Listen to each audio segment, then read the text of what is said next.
Welcome again, everyone. This is Best Practices Boot Camp Part 2. I'm Glenn Stout. I'm the Vice President of Marketing and Sales for Rhino Live.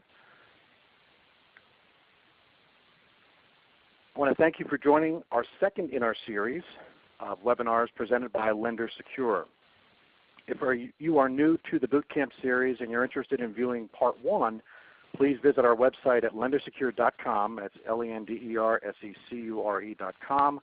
There you will find the audio, the video, and I believe you've got PowerPoints there for you as well. So that can be found on our resources page. So I also thought I'd begin today with an overview of Lender Secure.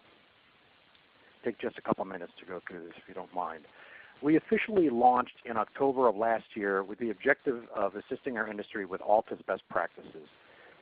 We are designed to be a one-stop shop, and we currently have 9 best-in-class solutions providers through a web portal, again, lendersecure.com. And the companies that comprise Lender Secure deliver solutions that satisfy what we believe to be the most critical components of best practices, and that is securing your data, your documents, and your dollars.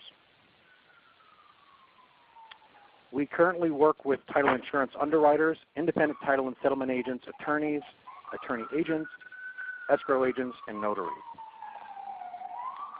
Lender Secure currently consists of the following partner companies. I'm going to go through those very briefly, but I thought I'd give you a little heads up as to what these companies do. So starting with Real Estate Data Shield, recently designated as an elite provider from ALTA, they offer a compliance management platform that delivers mandated security compliance solutions, information security policy templates, online staff training, security self-assessment tools, as well as on-site assessments.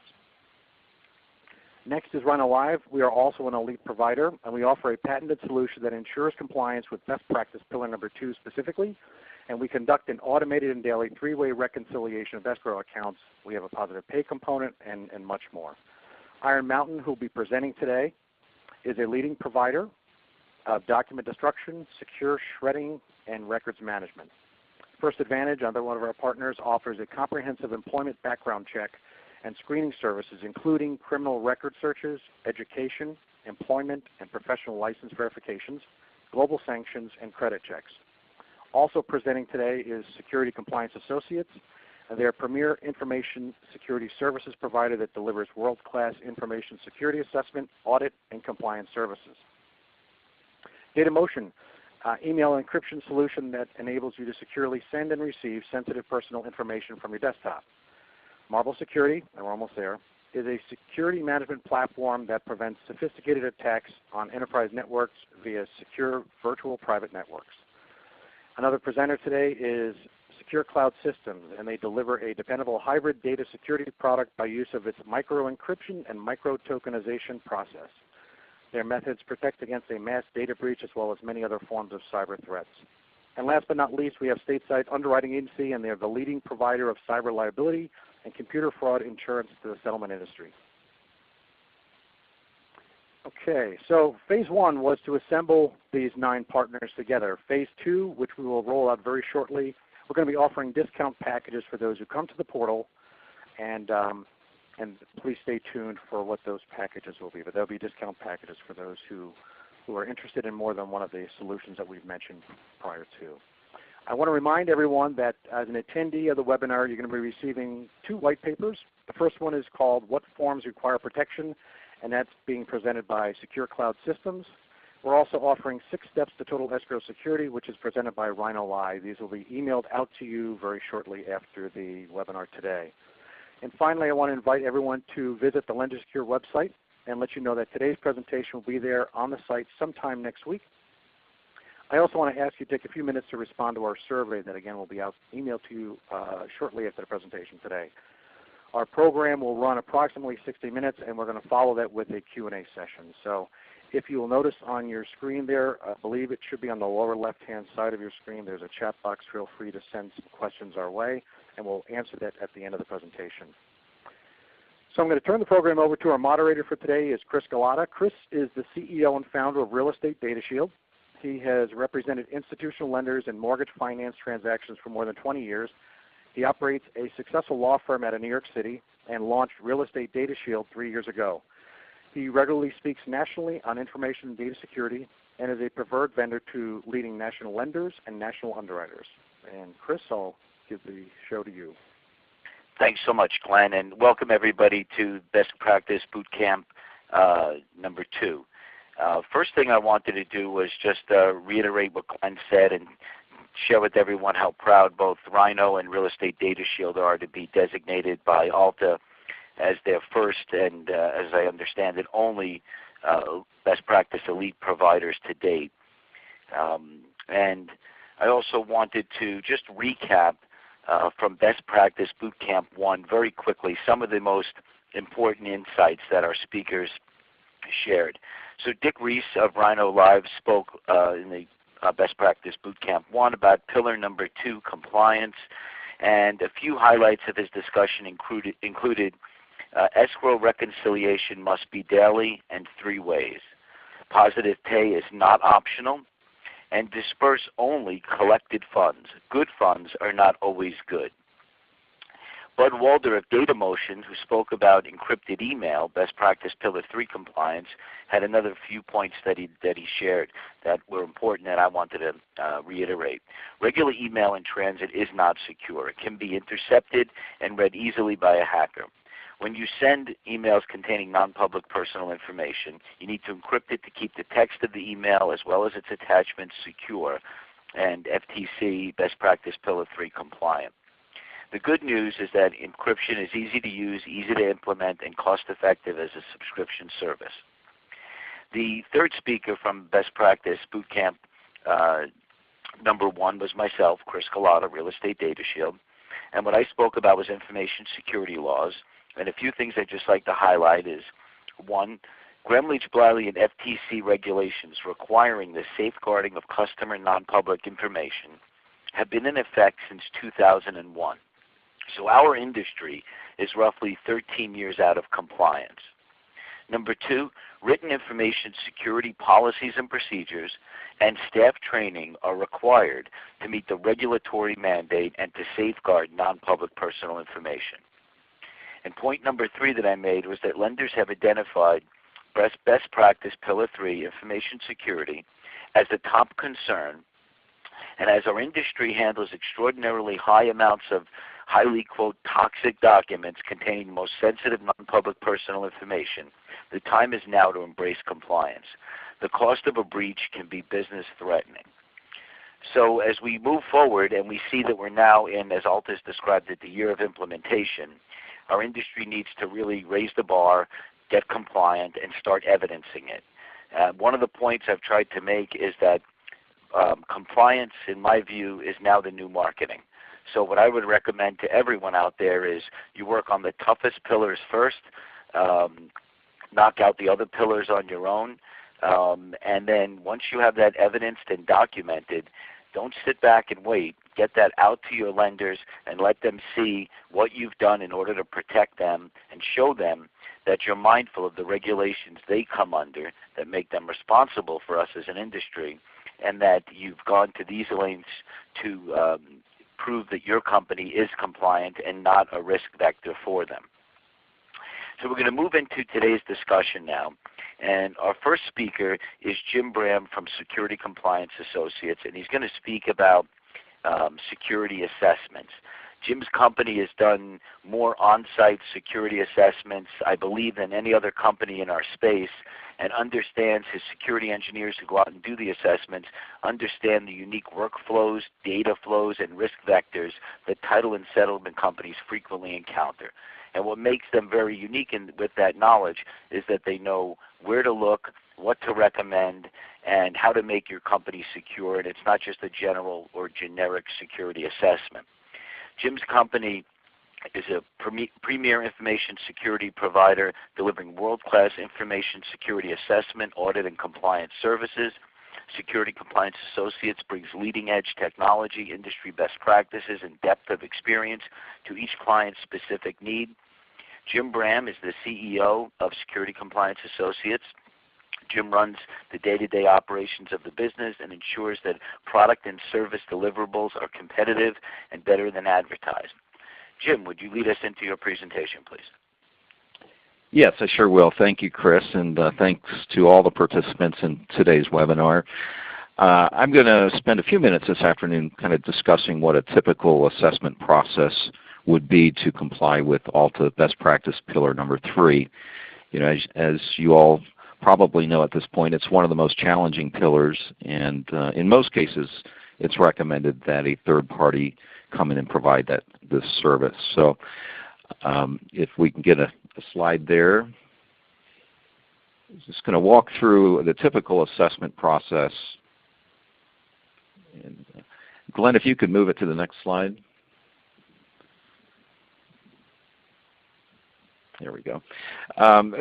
You know, we've in a typical assessment process is going to be broken into a number of segments, and this is pretty much the approach that any assessor would take in these 6 phases of initial call. So if you switch the slide, I'll kind of walk through what the initial call process is, and it's really just to introduce the companies and give you a good idea what to expect during the assessment process and what we'll be looking for, who we will be interviewing in the interview process. Typically we're going to be looking at the IT folks as well as the administrators and HR, depending on the size and complexity of the organization. And then, you know, be able to answer any questions that you may have prior to us coming on site. So, you know, that initial call typically takes about 15 minutes, give or take. And so we follow that up, or it's followed up with some emails to identify specific information we're going to be looking at. So we'll also be discussing kind of what you should be doing in a pre-assessment due diligence before we get there.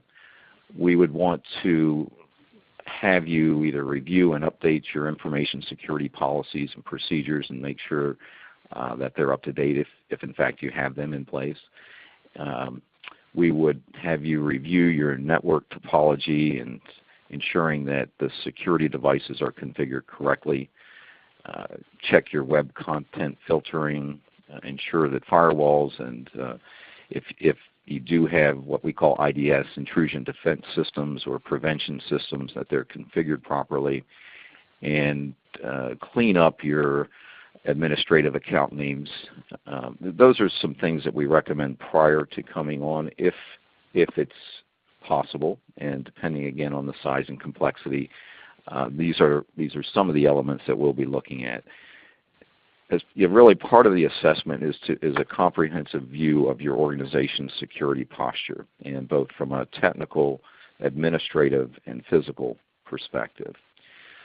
So what we'll do from an external perspective is we're actually going to attempt to break into your web-facing, outside-facing IP addresses and websites.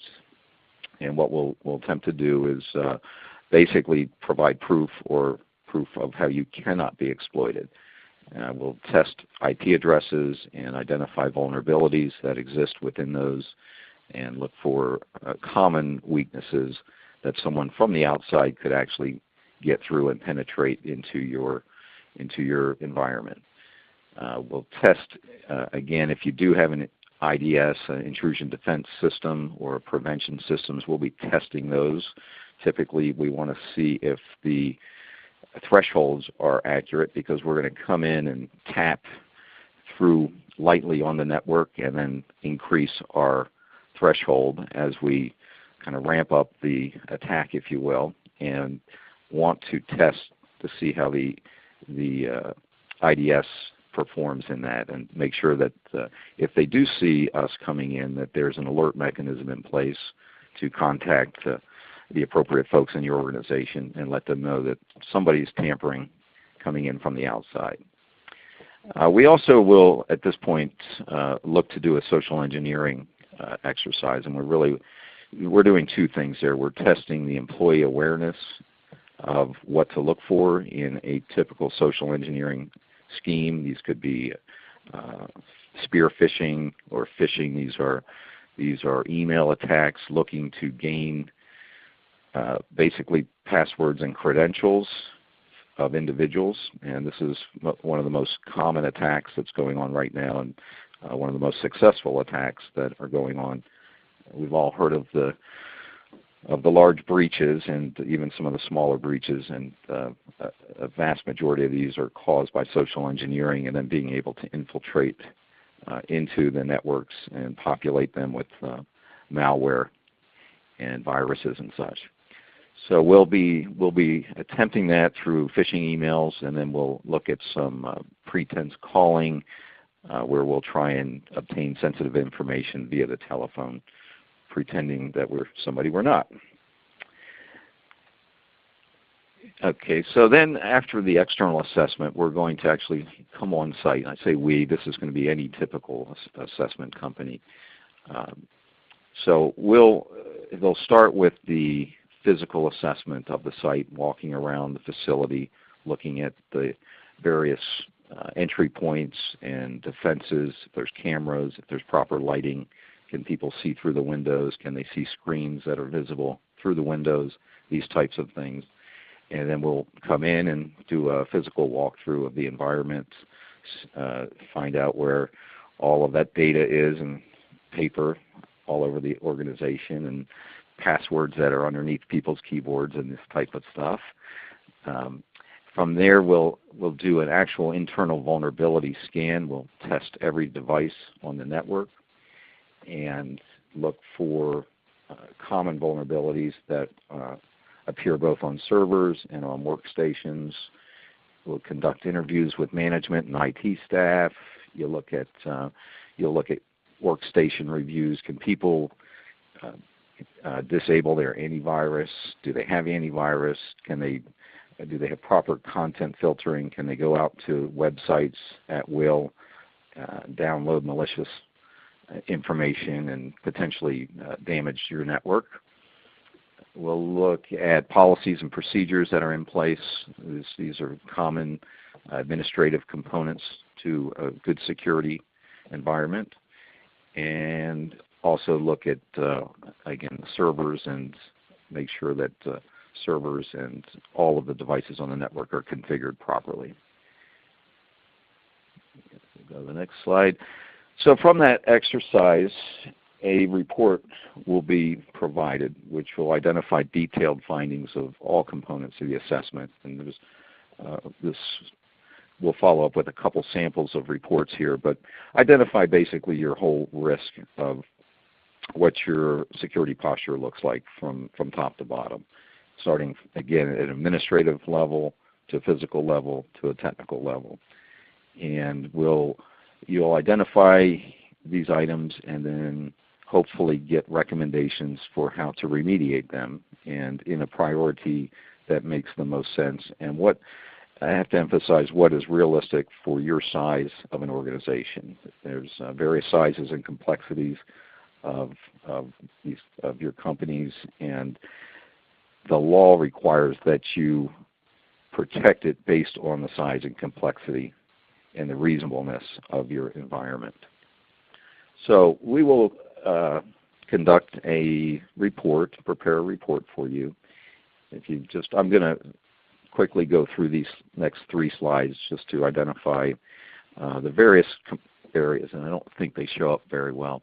But typically, again, these are a number of components specific around the entire posture, from administrative. Do you have policies? Do you have procedures? Are roles and responsibilities defined? Do you do background checks? Have you done a risk assessment? Do you look at critical applications? Do you do security guidance and training, social engineering? Again, all of the network security components. Do you have a change management process in place? Viruses, malware mitigation, encryption, publicly accessible services, third-party managements, incident response plans, business continuity. Do you have all these components that really make up a comprehensive information security and allow you to comply with Pillar 3? And the reports will show specific components. Keep going if you would, please. So we link this back, or a report should link back to the ALTA best practice pillar number 3. So each of the 156 items that were originally as part of ALTA's best practices should be identified, and whether you comply or you don't comply. And if you don't comply, what comments are there, and how specifically can we remediate them? Next slide, please. And again, looking at what is being tested, what are the results, and what are the recommendations, the specific recommendations to remediate these things. So that's ultimately what a post-assessment report should look like. It should be thorough. It should be very comprehensive.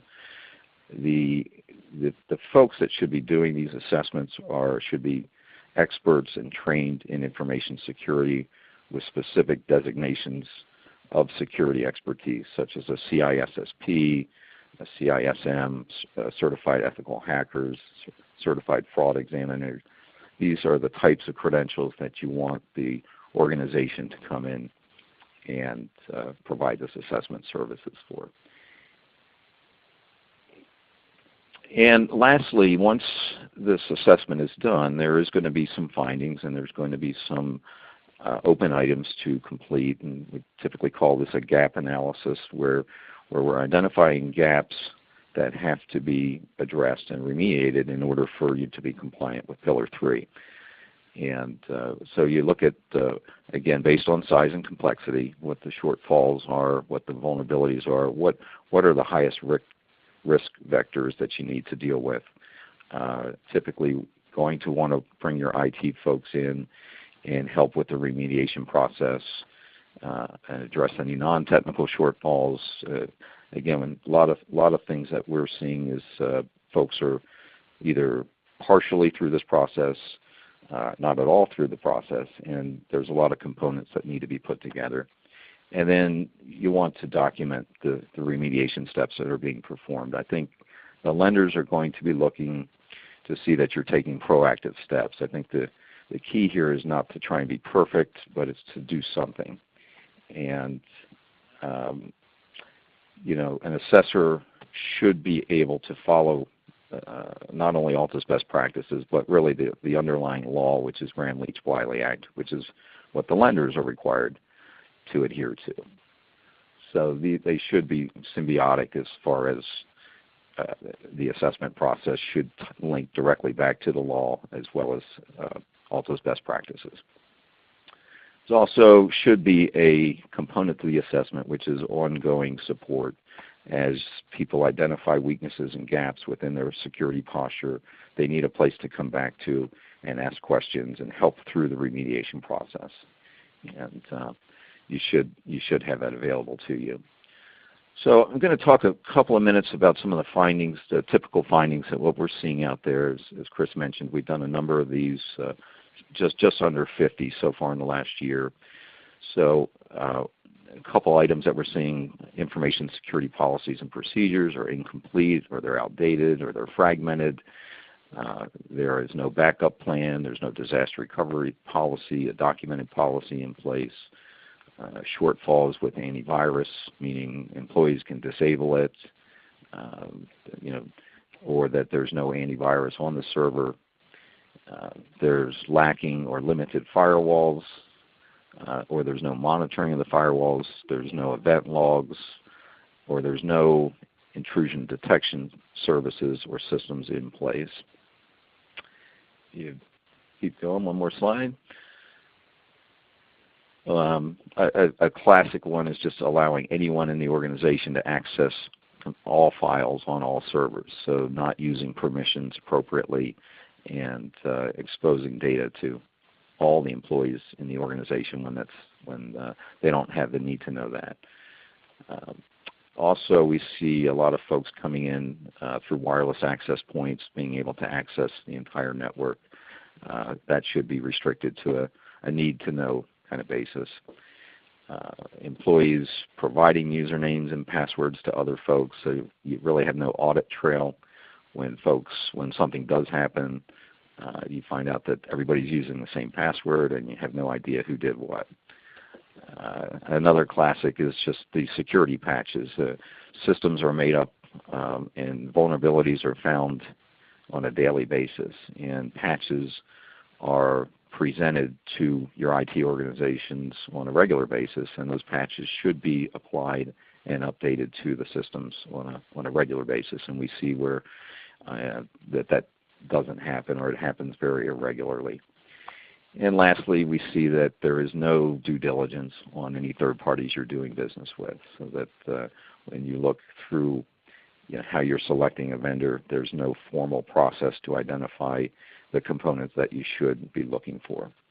So that's kind of it. That's a full comprehensive what an assessment looks like. It should, again, depending on the size and complexity of your organization, it should be a non-disruptive. It actually should be a valuable exercise. Should be, believe it or not, a pleasant exercise. And there are some side benefits of it. I think specifically, you're going to identify some things that your IT provider or your IT employee, may or may not be doing, the effectiveness of their job. So it sort of validates that they're doing the job that you're paying them to do. That's a good side benefit. And of course, complying with best practices and complying with the laws is another very valuable side benefit. So with that, I'm going to wrap up my piece of the presentation. Again, thank you for your attention. And Chris, I'm going to hand it back to you. Thanks, Jim. That was really helpful. And again, one of the great things about your company is that they are so familiar with our industry, having spoken at so many events and published so many articles on title and settlement agents and what the assessment process is like. It really brings unique value add when your company comes in and does an assessment. A few quick questions, Jim. How often do you recommend follow-up assessments? So if a company goes through your process, you find a few remediation points from the Alta 156-point checklist that your reports are specifically key to. If you find that, say there's 10 open items, and then the agent and his staff works with you, and you ultimately end up issuing a certification as to best practice Pillar 3, after that, how often would you recommend that they have you guys back in to do an update? Yeah, that's a good question, Chris. And I've kind of failed to mention the whole certification process after the remediation components are done. We have issued about 5 to date, where the companies have remediated all of the outstanding items. If we were able to issue a certification, I guess the answer to that would be typically on an annual basis, or right around once a year, unless there's a major change to the environment.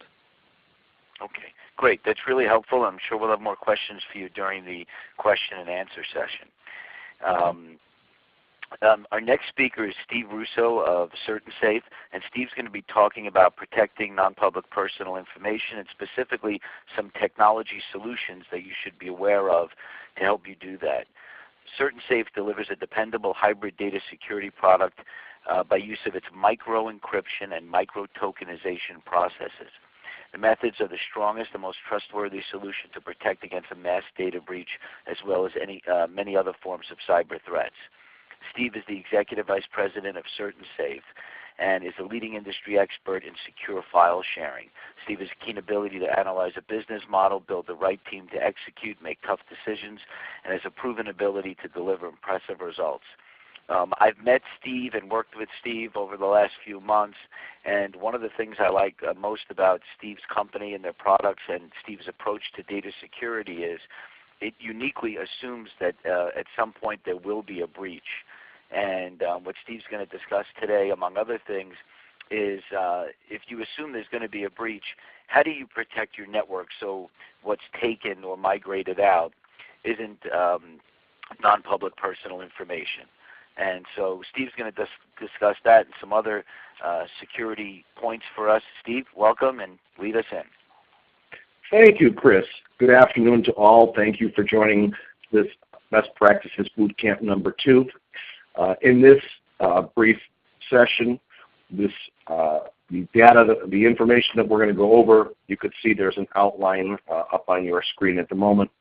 And we'll just go ahead and jump right in and try and cover some of the more sensitive cyber concerns that you may want to take a look at. We're going to begin with protecting your most sensitive data. You always need to choose your cyber providers wisely. You need to find providers that provide solutions that fit your needs for both data, communications, storing data that's at rest, storing data that's in transit. And of course, this is going to change by the size of your organization. Size actually does matter. If you're going to store your information in a data center outside your facility, you should try to ensure that your data center maintains a SOC 1, 2, and 3 certification. SOC 1 previously was considered to be SAS 70. Today they call it SSAE 16. What it really means is the SOC standards are controls that are relevant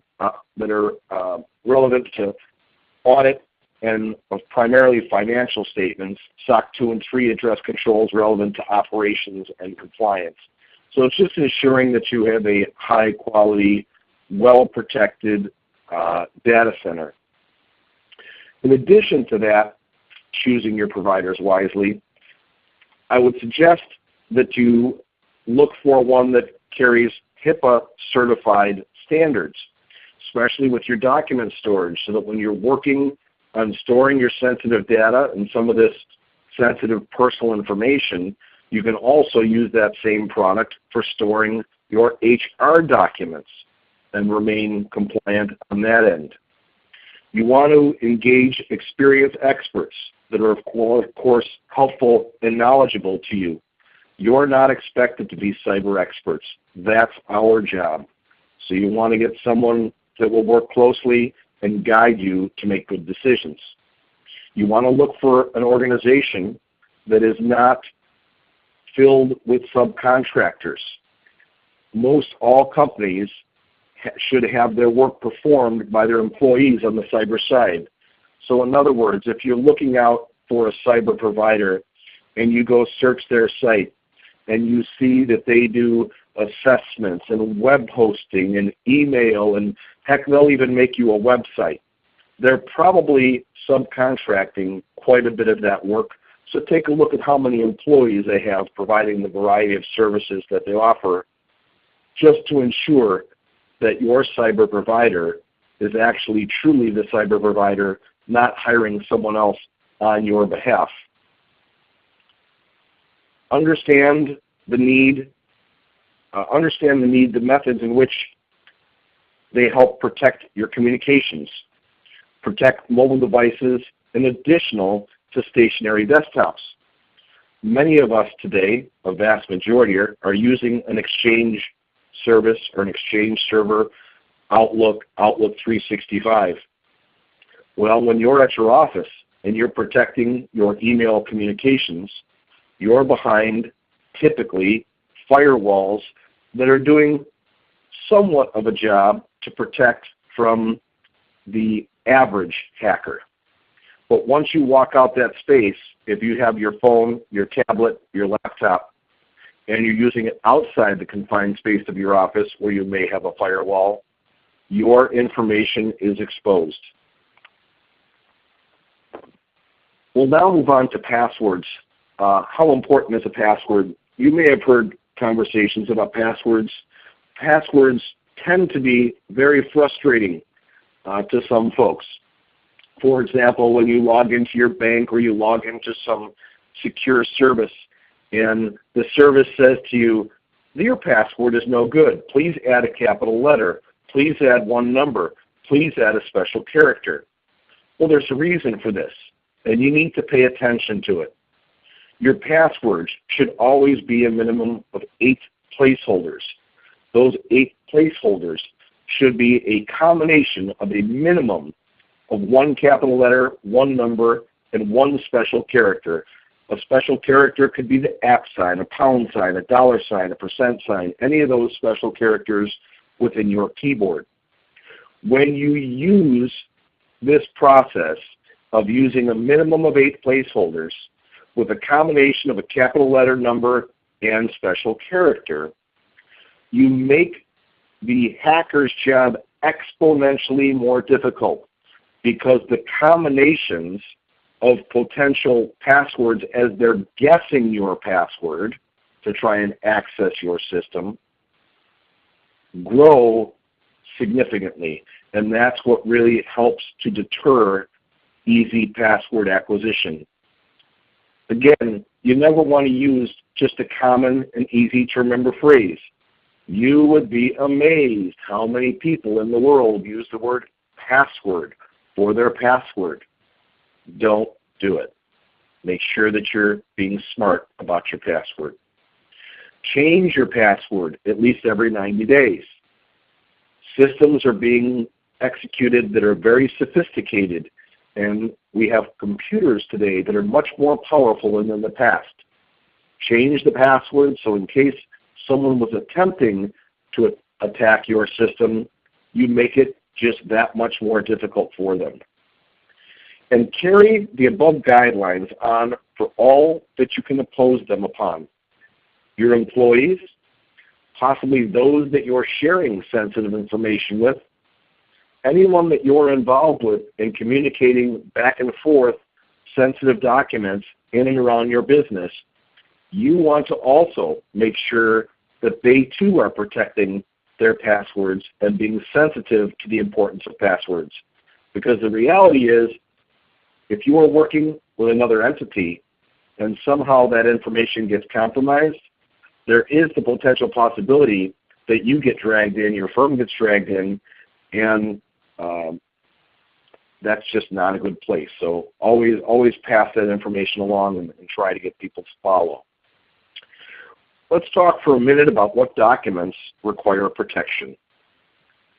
Common mortgage settlement documents include borrower tax returns, payoff letters, lender engagement letters, settlement statement or disclosure forms. That, of course, includes HUDs. Identification information and documents, IRS forms of various types, and uniform residential loan applications. Those are the most common.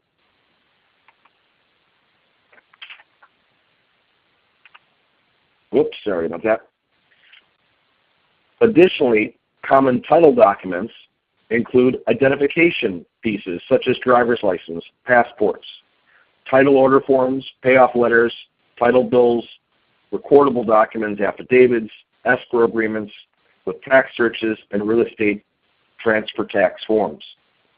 Now there is a document that has been written that's a white paper that will lay this out for you very clear and concise. It can be downloaded from the lenderssecure.com website. I would urge you to do so. Some of the larger lenders that have seen this particular white paper have actually requested that their employees post this white paper up in their cubicles or by their desk as a reminder regarding which documents need to always remain secure and protected. So we've made that available for you. The next thing we're going to discuss is protecting communications. We'll start with email and file sharing. What are the best types of product to consider? How do these types of systems work? Where to go to find the solution? The best types of products and solutions to consider for email and file sharing, from my perspective, are services that can provide both the ability for you to store documents, the ability for you to share documents, the ability to send and receive documents, and above all, but not last but not least, the ability to audit what transpires.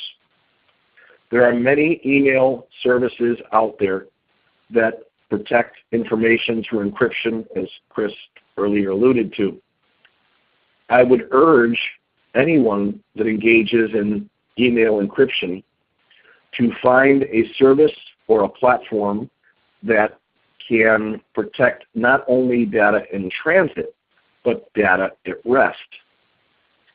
Data at rest, when you analyze the amount of data that we hold in the title industry, is 10 times, maybe 20 times the amount of that data of which is in transit. So our job, of course, is to protect it all.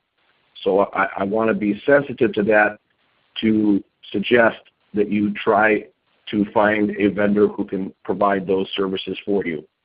Additionally, on the file sharing and file storage, if you're using an encrypted email service, you still require an additional service to store files with and possibly to collaborate back and forth.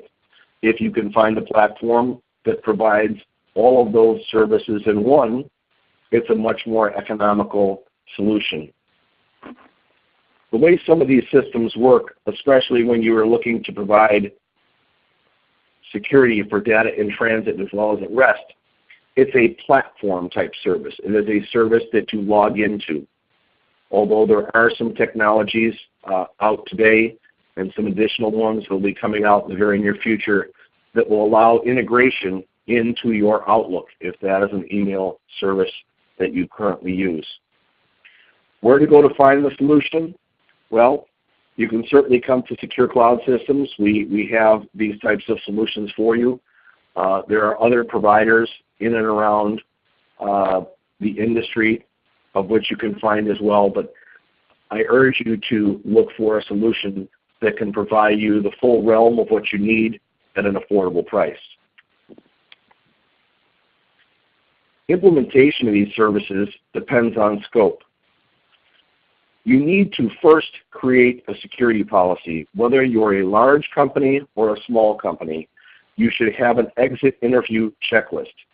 This exit interview checklist will help to ensure that you disconnect email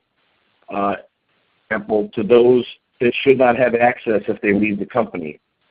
You need to ensure that they no longer have access to your stored files or any other sensitive. And make sure that you have their laptops back. Make sure they have their mobile devices if they belong to the company. Just ensuring by this checklist that you've closed all the holes, you've checked all the T's, and you've dotted all the I's, lock down your security. Email and file storage security should really come first. It would be very beneficial if you had an integrated solution, but again, size matters. The larger the company, the more the integration. The smaller the company, there are other things and other products that you can use to bring yourself to compliance in a reasonable price structure. Cost for services, again, as we said, depends on scope and the size of your company. But I'll give you an example. The CertainSafe product, just as an example, is sold by the seat, and it's $8.77 per month, depending on the amount of data required that an agent needs to store or a user needs to store. And if you had an office of 5 people, you're now talking charges of less than $50 a month to store data, securely share data, and send secure messages back and forth. And as I say, there are certainly many providers out there. This is just one example. Again, integrated software solutions are also typically done by the seat.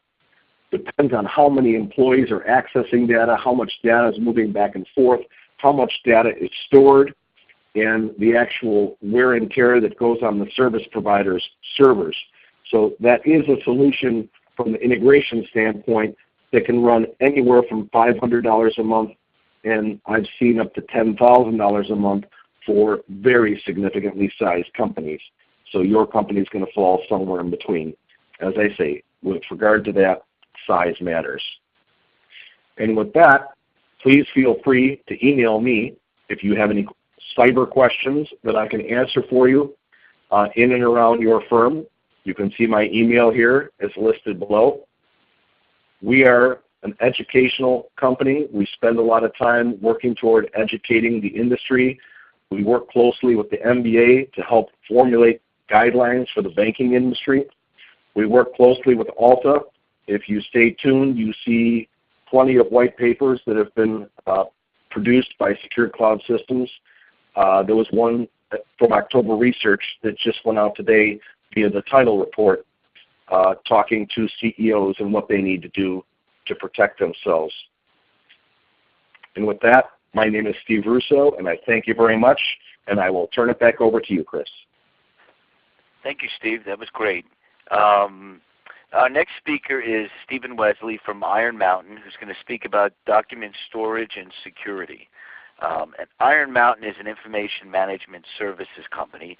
It's a leading provider of storage and information management services. Their resources for records management, data management, document management, data center management, and secure shredding help to lower storage costs, comply with regulations, and recover from disasters. Steve is the Senior Channel Development Executive, and he supports information management partnerships like ours across North America for Iron Mountain Incorporated. He's been in this role for 4 years and previously served as a secure shredding subject matter expert for Iron Mountain. Steve, welcome to the panel, and take over. Thank you, and thank you everyone for taking the time out today. It's very much appreciated. So I don't think anyone's surprised by the statement that NPPI, or non-public personal information, just continues to grow at an exponential rate, and it grows in multiple formats, both in an electronic and physical formats. And the new and the existing laws and regulations that are out there just continue to heap on rules about how you and your partners have to protect and manage confidential information, especially non-public personal information. Reality of life is the penalties for error are pretty severe these days. So there's really in the big picture, there are three primary challenges that every organization has. The first one, of course, is the escalating regulatory environment. A lot of litigation, new regulations on a yearly basis, and it's very difficult to keep up. As the volume of information continues to grow and continues to grow in different formats, it becomes increasingly more complex. And as it becomes more complex and it's distributed across a broader matrix, it's much more difficult to manage and secure and control. And of course, lastly is, as regulations are added, as we continue to make this information category much more complex, the cost of compliance and of program development continues to go up. So, the trend is, and the trend will continue to be, more and more compliance, higher cost. So, as you're faced with these confounding regulations and as you continue to create more and more information, you need to start to look at ways, partners who can help you manage the flow. So there's really when we think about managing and securing information, there's really two buckets that we want to think about. And the first bucket is the physical security of NPPI. The FTC requires, and most regulations, most litigation requires you to have a program designed and implemented in writing that includes security protections for confidential information, especially NPPI. So you have to have a plan. If your plan includes a partner performing the service, you have to have vetted that partner to ensure that the process is secure, is documentable, and is auditable. So the same is really true of the disposal of this information. Financial institutions especially are required to properly dispose of all confidential information, especially NPPI, but to ensure that it's protected from unauthorized access.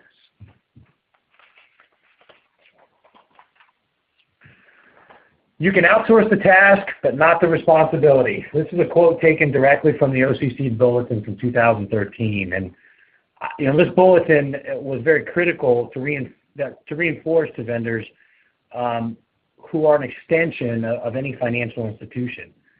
The accountability falls to the bank. And regulators are reviewing these policies and procedures for mitigating risk on an ongoing basis.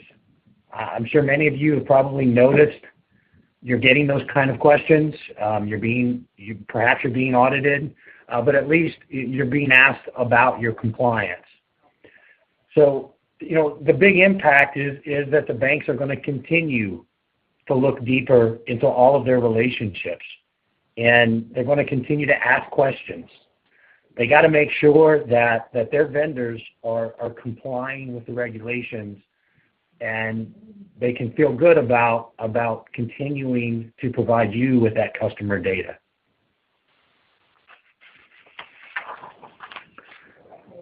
So what's important to think about when we talk about destroying confidential information? Well, in our mind, we think, I think the first thing you should consider, any business size, from one person to 100,000 persons, should consider implementing a shred-all policy. A shred-all policy ensures that all information gets destroyed, paper information gets destroyed, and in a secure fashion. It ensures nothing gets out. If you choose to use an outside shred service, you should make sure that shred service is properly destroying the NPPI material, and they can meet the compliance and privacy requirements. Excuse me.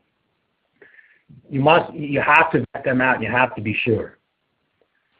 If you choose to use office shredders, you want to make sure that you've identified a resource to handle your non-paper information, your electronic data, to ensure that it gets secured properly and disposed of properly. And that includes all of your IT assets, from flash drives through hard drives and servers. Any company that you do outsource your document destruction to, should provide you with a certificate of destruction for your records. And they should be able to help you to understand when it's appropriate for you to destroy certain records, and even if you choose to know what documents can be put into a recycling bin or into a trash container.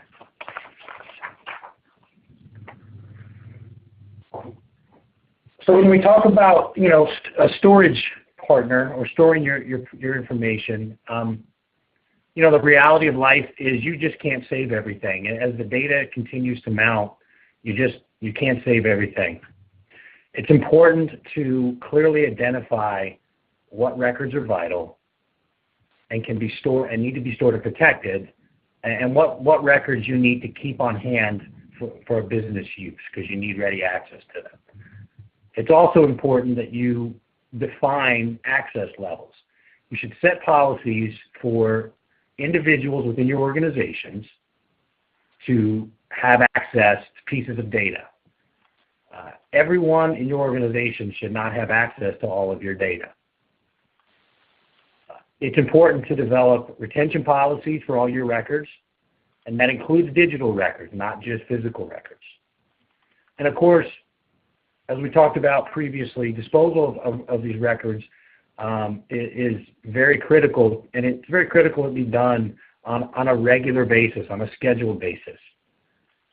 You really want to consider only storing what you need, and when a document has met its life cycle, its appropriate life cycle, destroy it. And last but not least, this is very important, you should consider disaster recovery when you're working through your records. You need to identify what documentation, what records do you need access to very quickly, so that you can recover your business. Those are your critical business records, and of course, they require the highest level of security. So how do we choose the right partner? What should we think about when we're talking about, what's the right partner? What does that look like? So a couple of things to consider when you're considering outsourcing the disposal or the storage of confidential data. And first and foremost, you want to find a partner that offers a breadth of services that can support you, not just today, but can grow and support you tomorrow. So we're talking about paper storage, paper record storage, digital record storage, secure destruction of paper, plastics, e-waste or IT asset destruction, imaging, image on demand, cloud-based services.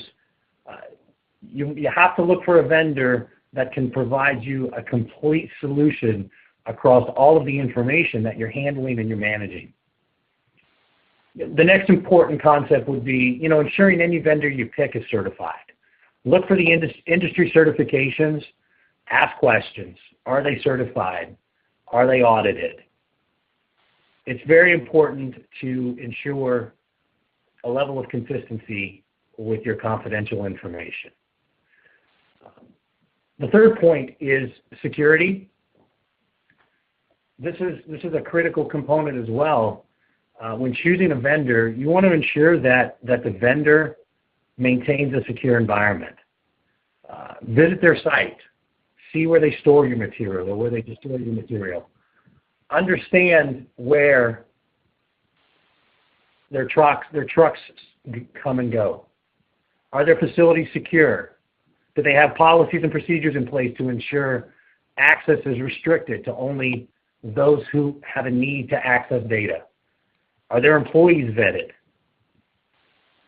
Are their vehicles secure? Do they perform audits on themselves? Do they allow out or perhaps have outside audits? Will they allow you to perform an audit?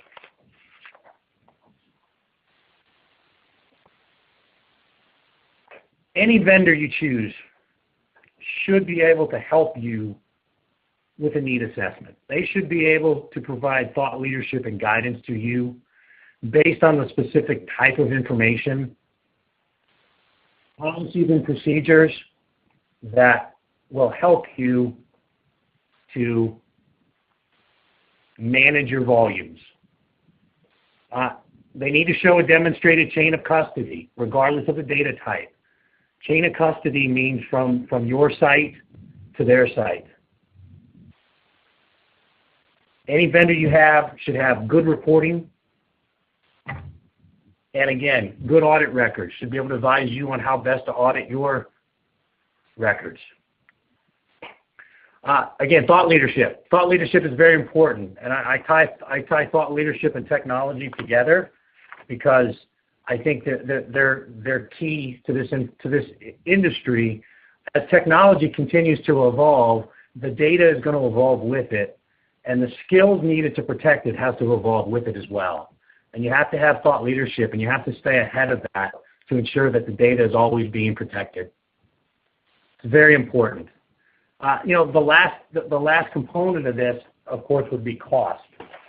And when you're assessing cost, obviously volumes and locations play a big part in cost. But when you assess cost, you should assess the cost based on the total of the annual program, not on a per unit. A good partner is going to be able to show you how to manage your information in a cost-effective way, to show you what needs to be stored, what can be destroyed, and help you manage the overall total annual program cost. So what's our goal here? The goal for every business should be to build a defensible program, and a defensible program would be defined as following the information management approach, incorporating all the critical program elements to secure and manage, have a comprehensive success methodology for your program, it should involve all of the key stakeholders in the business. It shouldn't be a lone venture. One person in the office owns the records program. That's not the way it should be managed. It needs to be an organization-wide program. And of course, and this is very important, your program needs to ensure that it can protect your corporate reputation. A breach can end your business. It can close your business down. So ultimately, the 4 pillars of any good information program are: it's got to be consistent, it's got to have accountability, both at the senior level and at the user level. It's got to be easily adopted, so it can be adopted at all levels, and all levels need to have access to it. But that doesn't mean that all users need access to all the data.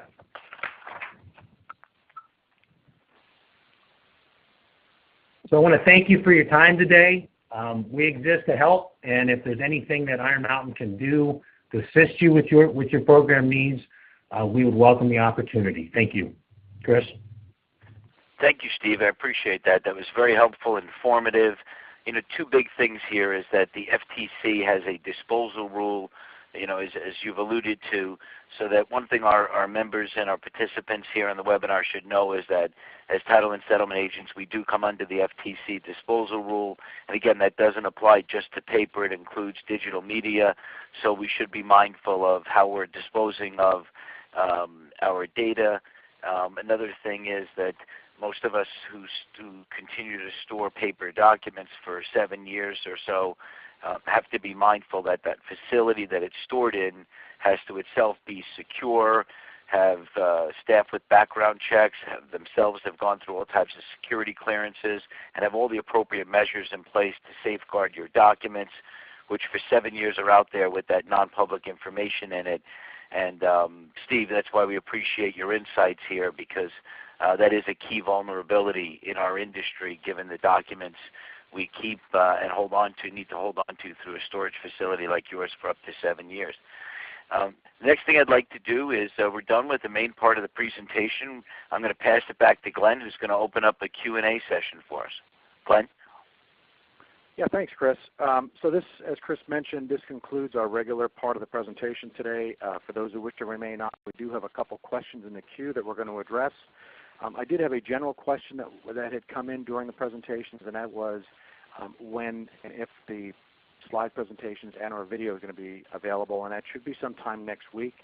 If you want to log on to lendersecure.com, it'll be in the resources page on the website there, so you'll be able to access the video portion of this, the PowerPoints, and the audio portion as well. So thank you to the presenters. Thank you, Chris. So a couple quick questions for those who want to remain on. Let me go to them right now. So the first question we had, I think this came in during your presentation, Jim. Is the SCA assessment just focused on best practice pillar number 3? Can you address that? Yes.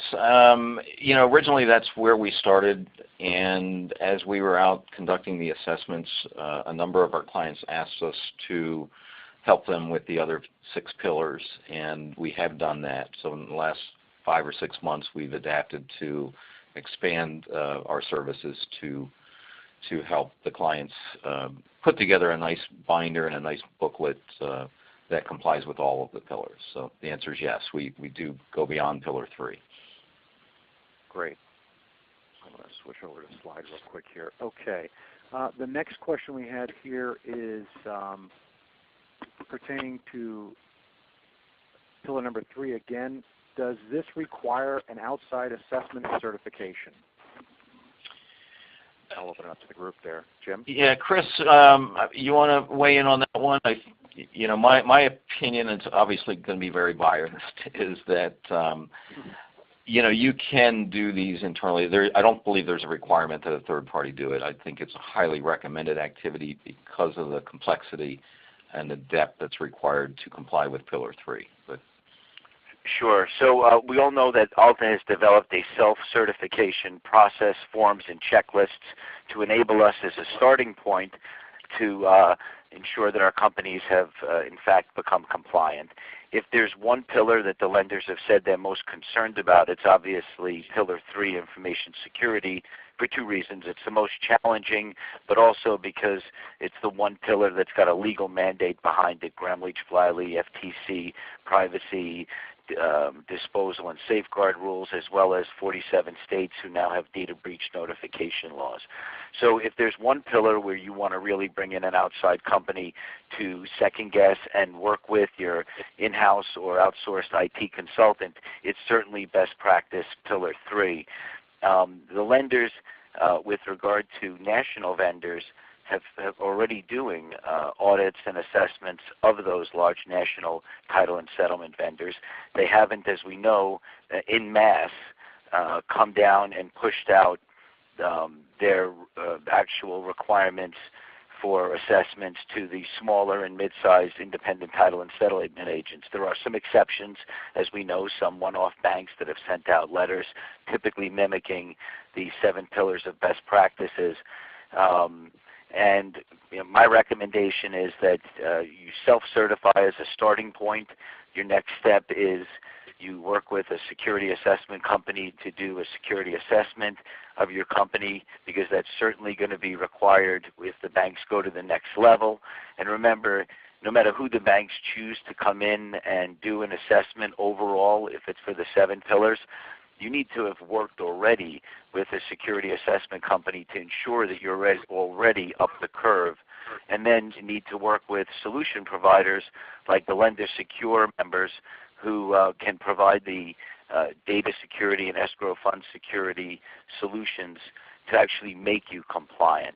So I think the main thing here is to get about the business of getting compliant and start the self-certification process, then the best practice Pillar 3 certification process, and then see where the lenders come in. But regardless of what they ask, if you're not actually compliant, you're in a bad position when they come out with their new requirements. That's great. Thanks, Chris. Another question, and this is for you two again, Jim. This is relating to cost, and I know it's difficult to pin this down, but maybe you can give an overall. The question was, what is the approximate cost for security compliance associates assessments? Okay, well, that is a loaded question, but it does depend on the size and complexity of the operation. But just as our base price for basically a 10 and under employee shop is right around $5,000, and let's just, for comparison purposes, said if you had a 100-man shop, it would be somewhere around $10,000, give or take. And again, it depends on the size, the complexity, the number of servers, the locations, number of locations, and so forth. So I'll be happy to give you my name and number, and give us a call, and we'll walk through that with you. I'll also make sure in the follow-up email to everyone that contact information is there for each of our presenters and our providers for Lender Secure as well. Another question here, does electronic copies of files suffice, or do you need to keep the physical file, and for how long do you need to keep it? I think this question is for you, Steve Wesley. So the electronic documents, so they're going to vary depending on the type of document. So there's 2 ways to think about it. There's a legal requirement and there's a business use requirement that you want to consider when you're assessing how long to keep that document. Chris, could you help with, do you know the years, the year time for a specific? I know as a general rule, 7 years is commonly accepted as a holding period. But also you want to assess, on top of the 7 years, it's important to assess business use of that document, because your business use of a document could potentially be longer than the retention period. The key is to make sure that you're tracking these documents and you know when they're eligible to be destroyed, so you can remove them when they've met their usefulness, whether it be the legal retention period or the business retention period. That's a great point, Steve, and that's a great service that companies like yours provide, where when you're shipping out documents for storage, you've sat down with your document storage company and identified protocols and ways that your staff can track by document, by file, by barcode, what documents you have, by category, sort out documents so that you understand when you can, for any purpose, start terminating documents and take away all the risk that goes with them. Okay, great. I've got another question here, and it's a general question, so I'm assuming, Jim, you can answer this, and Steve Leslie, if you would answer as well. It says, I am vetting a new vendor. What should I ask them so that I can determine if they would be a good vendor to start working with? For example, closing agents, offshore, back office, those kinds of questions. But I'm also assuming they're looking at partners for some of the services that we're talking about today.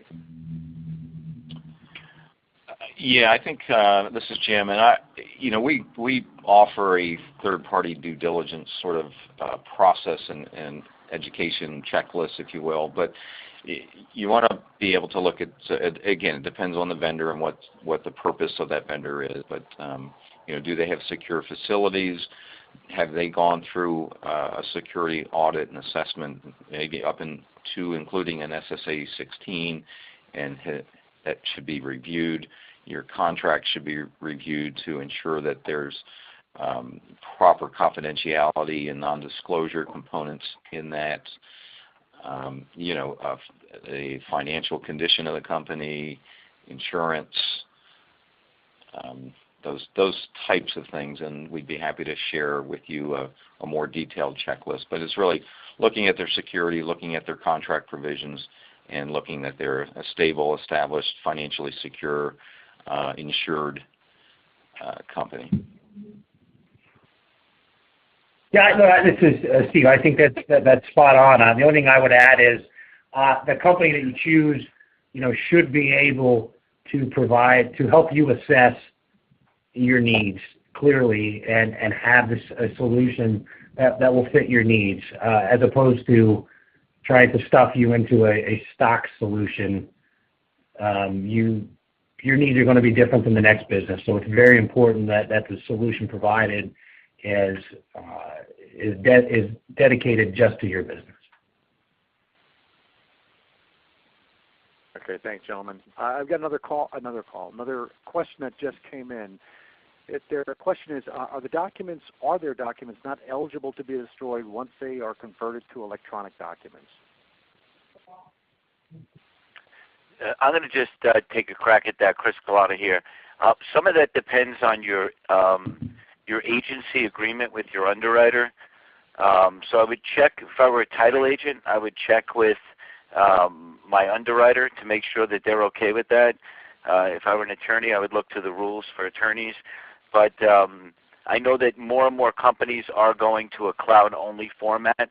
And if you do go to a cloud-only format, Steve Russo, can you just add what you should look for in a vendor there? Certainly. It does depend on whether you're looking for a hosted solution or just storing documents. With regard to storing documents, obviously security is key. Audit trails, as was mentioned multiple times throughout this presentation, are key. Having the ability to share information with others and not necessarily giving them control of the information, but allowing them to view it, I think would be an important tool. Again, I would be looking to services that do not outsource their cybersecurity. Those would be the main pieces that I would look for, and of course something that's affordable. Thanks, Steve. Thank you, Steve. Another question, and it's a little bit of a takeoff of what you just addressed, Steve, but the question really centers around the pros and cons of going to a wholly off-site cloud computing solution. Did you want to address that, Steve? Steve Russo? Absolutely. Sure. There's a variety of different reasons to do so. The number one reason to go about that type of a solution is you folks are in the title industry. You're not expected to be cyber experts. That's our job. Do what you do best. For example, I never paint my house because I'm not a painter. I outsource that painting. You should be looking to outsource your cyber needs to a highly qualified technical cyber security provider. Also, there's additional certifications in which give you additional comfort and assurance that your data can be protected. There's providers out there that store data in a PCI certified manner, which is equal to the levels that Visa MasterCard store information to. That will help you to sleep at night, because the reality, and it was mentioned again on this call earlier, potentially you could be one data breach away from being out of business. For that reason, I think you need to make sure that whatever cyber provider you use is using a robust solution that you feel that you've done the research and you believe is unhackable, or as the highest level of protection available today. I hope that answered that well. That's great, Steve. Thanks. Another question here. If we're using an independent notary public, do we have to do a background check as well as have a copy of his E&O policy? So, Chris here, Glenn. I'm going to take that question. Please do. So what the regulators, the OCC, the FDIC, the CFPB, the Federal Reserve, what they've all said in their third-party relationships bulletins and service provider bulletins to the lenders is that the lenders are responsible for any vendors that they use, any, quote, supply chain vendors that they use to facilitate the closing process. In the same way, any vendors that we engage, we are responsible for. So, we often think when we think of vendors, we think of our IT consultant, we think of outside closers, we think of our accountant, we think of who has access to the file, the data, the information, and the like. When it comes to a notary, this is particularly important to me, and I think this is a great question because there's a real cultural shift going on here. Out in California where you have escrow companies, they, by statute, my understanding is, have to go through background checks and the like. So my suggestion to the person asking this question is, if your company is using an independent notary, I would highly recommend, because remember, they're getting your package. If anything happens to that package, you're responsible for it while it's in their control. So if they commit a data breach, if they leave it in their car unlocked over a weekend and someone steals that file, you've got to send out a data breach notification law in 47 states and notify everyone on that file. And that is probably enough to make your business partners not want to do business with you anymore. So I would put those notaries, as you would your employees, through, I would make them read and review your privacy policies and procedures. I would make them sign your privacy policies and procedures. I would make them go through your information security staff training and awareness training on data security. I would do the background check as your question invites, and I would also check, as your question invites, for their E&O insurance as well. And the reason I'm particularly sensitive about this is because in our workflow in this industry, it is when the file is fully assembled for the closing that it is, quote, spring-loaded from a privacy perspective. It's at that point that it reaches the high water mark of its toxicity, if you will, from a privacy perspective. And it's at that point that documents like tax returns, 1003, uniform residential loan applications, and the like are included in the file. So even though the role of the notary might be less substantive than the services you provided all along the way, that notary, when they are in physical possession of the file, holds that file at its most risky point. So aside from a customer service standpoint and wanting to screen people that are interfacing or customer facing on behalf of your company, from a best practice pillar 3 perspective, I would recommend that you're able to document that they've read your policies and procedures, they've signed them, they've gone through your staff training for security, information security, that you've done background checks, and that you've ensured that they have E&O, to answer your question. Great. Thank you, Chris. I think that's all the questions that I have that have come in so far. And so I think what we'll do is we'll just conclude today's presentation unless any of the presenters has anything else to speak about. I think that will hold it for today. I want to thank everyone for coming, and I want you to keep an eye out for our promotion for Best Practices Boot Camp number 3, which you should be receiving in the next 30 days. Oh, I'm sorry. I've got one more question. Let me take this really quick. Would it be all right to recycle copy paper that may have NPI info on it into another file that will stay inside the office? Good question. Steve Wesley, would you want to answer that? I mean, as long as I think as long as we're following that information management approach and we're protecting that file, I guess the concern would be who has access to that file, and does the person who have access to that file, would they be permitted to see that information that you're referring to? I mean, as a general rule, I think it would be a bad practice because of the opportunity for someone to see something they're not supposed to. But again, the key is just ensuring that the data is protected and that the individuals who are accessing it have the authorization to do so. Great. Thanks, Steve. I have one more question I'm going to take real quickly here, and from Cindy. Can a title company give an approved HUD or the new closing disclosures to the realtors and be compliant? I'm going to jump in. Yeah, I'm going to jump in here real quick. This is a really good question because, and originally I thought this question related to the forms and the new disclosures, but I see what the questionnaire is getting to, which is, can you share any of these closing documents, the closing disclosure, the HUD settlement statement, or any closing documents, I'm going to expand the question, with any other third party who's not involved, who's not a settlement provider, who's not a necessary part of getting the process done? And there's an argument that the realtor is not a necessary party to facilitating the title or settlement. So my recommendation, because I understand that if the realtor has originated the transaction or has referred in your title or settlement company, I understand that historically they've asked for these documents and that as a practical matter there's some business pressure to feel that you have to share these documents. What I would recommend is obtaining the borrower's consent to share these documents with their realtor in advance. Okay, I think that is the last question that has come in. So again, thank you, presenters. Thank you for attending, and look forward to our promotion on Boot Camp 3 in the very near future. Thanks, everyone. Thank you. Bye now.